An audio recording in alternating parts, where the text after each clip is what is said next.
Para naman po sa mga balita sa labas ng bansa, Amerika, pinapurihan naman po ang bagong saligang batas ng Tunisia. At pamahalaang Israel, naglaan naman po ng $100 milyong para tapatan ang lumalawak na ng mga kumpanya sa naturang bansa. Itong mga globalita ng aming kasama si Edwin Eusebio.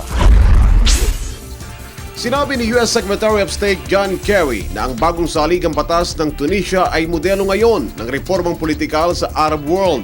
Ginawa ni Kerry ang mensahe kasabay ng hindi inanunsyong pagbisita sa ilang bahagi ng Asia, Middle East at Europe. Ayon kay Kerry, nagtungo siya ng Tunisia upang ipakita ang suporta ng Amerika sa bagong demokrasya nito. Magugunitang ang Tunisia ang tinaguriang lugar na pinagmula ng pag-aalsa sa Arabia. Sinabi naman ni Monica Marks, mananaliksik ng Oxford University, ang Tunisia ay may tuturing na makapangyarihang simbolo ngayon ng mga bansang Arabo.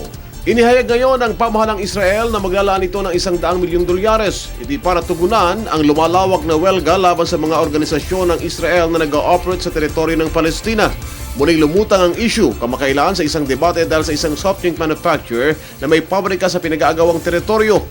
Sa kabila ng napakalamig na madaling araw, nagtipon ng mga obrero ng Soda Stream Factory sa Al-Sariyah sa labas ng Israel at doon hinintay ang kanilang sasakyan sa pabrika.